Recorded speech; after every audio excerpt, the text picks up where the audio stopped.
with gas Yes. and digesters which would produce methane. You could use it under a controlled fashion. It's completely ecological cycle because you can have two digesters, and as one is used up, then you can use that on the land. It makes good fertilizer. You've got a complete clean cycle. Why would you choose gas? Well, I'm going to wade into this because I know all of you are going to have opinions on this.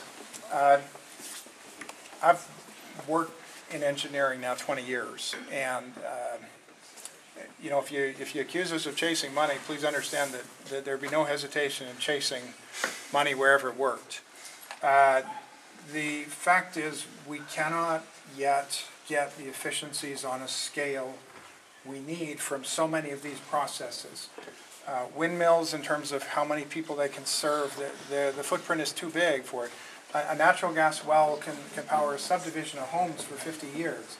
So it just depends on those things. Now, solar, all valuable things, but again, we're just not at those levels yet. And don't take it as read. You've got lots of sources for this, but my own opinion, after 20 years of this, is we are not yet there in the So renewable invest the side. energy on gases and things like that on the development of those things. Well, for example, when you see that picture, do you see business there or do you see a beautiful lake? oh, I see a beautiful lake. Sir. So that's what matters. And I can tell you one thing, you know, the future is local.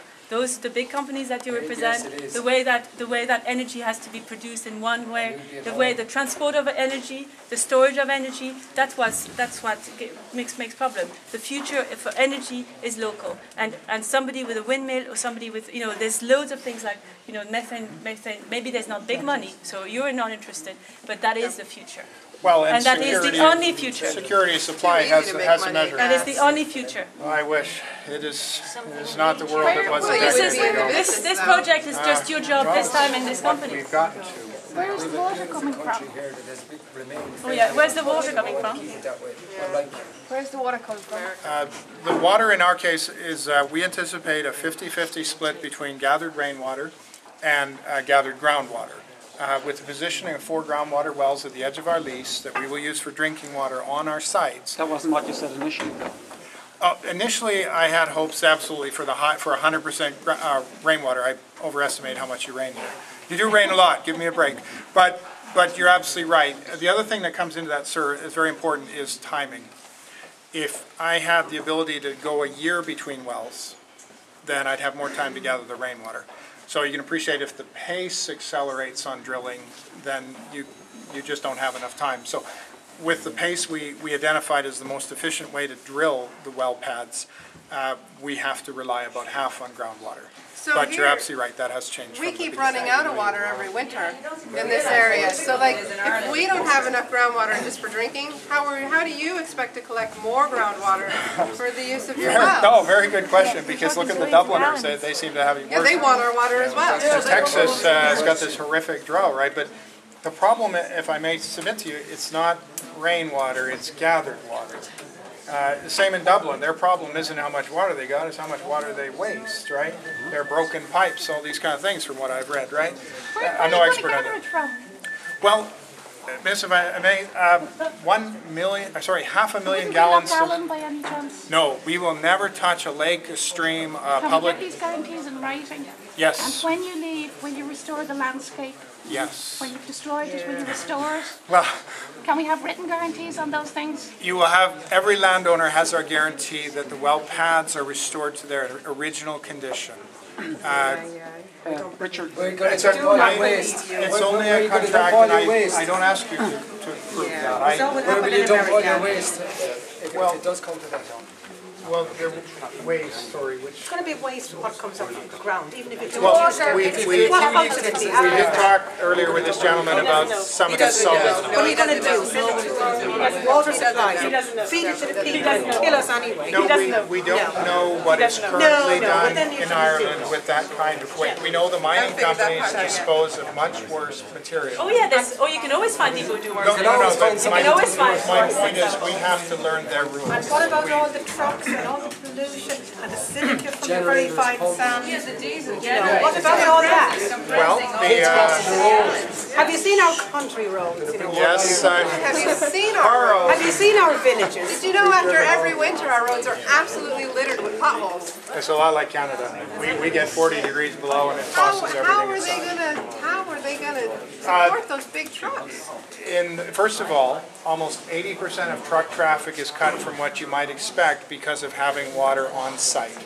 In the United States, when they do a pad, especially at the pace they do these things, they have to haul water in. And as a result, that's a tremendous lot of traffic and very heavy trucks. We would anticipate about 5 to 6 truckloads of sand per well. So from that standpoint, it's a lot less. We've designed the pad for that whole purpose. And that intent is exactly to your point, minimize the traffic. Now, the roads are still the roads. And the taxpayers pay for them. Well, the United States practice, for example, in the Arkansas-Fayetteville Shale, Southwestern upgrades all the roads and maintains them. And if they damage them, the county calls them and says, you broke the road, and they pay to fix it. The same to Arkansas. Exactly. Well, I like the practice, so that's what we'll be doing. But you're not by law bound to that practice, are you? Not yet. No, not yet. And what happens if you find you can't gather enough water? Then we'll go slower. Oh, It's time. So No, and your staff no, it's only time. It's your gathering of water. shareholders are aware of this. It is what it is. We can't make it go faster, right? I mean, if the water comes at the pace it comes, and that's a very good point, though. Imagine that we can't make it go faster. We have that absolute commitment, and you've heard it here too, but I've actually said it a few times in writing already to the point. We will never touch a municipal water supply, lakes, water streams, cities. That's commonplace in the United States. I have made certain commitments like that. The groundwater and the lakes and the rivers are all connected. Yes, you're right. And that's why I would ask you to consider that if we're taking groundwater, just like any rancher, any farmer, we're taking it from its source, not from its output. And in Ireland, it's raining at 500,000 gallons a second across the Republic only of Ireland. It's a crazy amount of water. We actually worked it out in council, and you'll see the numbers on Wednesday and on the website for those that wish to see it. I'll put it up tomorrow if I can. I got to get a hold of my web designer. He's awake now. And the fact is, it's like 0.0035% of that rainfall. Now that's on a gross basis. In the absolute area we're going to be working, it's going to be a slightly larger share of that, right? Because we're talking about the water in that area.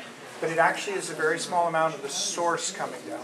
And we're not in the immediate catchment actually of Loch Allen and places like that either. Our drilling areas are far north of that. Now again, just giving you enough to think about here. You're not going to have to change your minds, your opinions. The biggest issue was raised.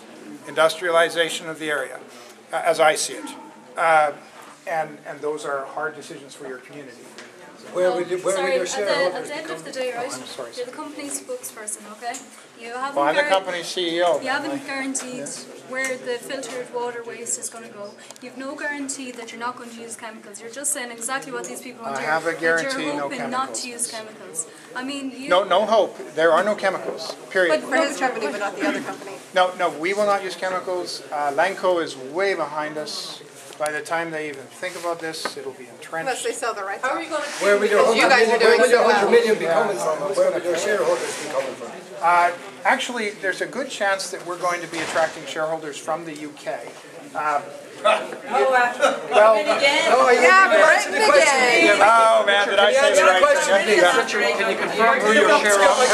Can you confirm who your shareholders are at the present? Yes, well, right now we're majority owned by Patrick Elliott.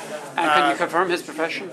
Well, Patrick Elliott, I believe he was originally an engineer, but after 40 years, he's essentially a mining investor. And Patrick Elliott, his grandfather was married up near the border with Fermanagh. So he has, oh yeah, it's a real blow-in, though, of course, if you look at it that way, right?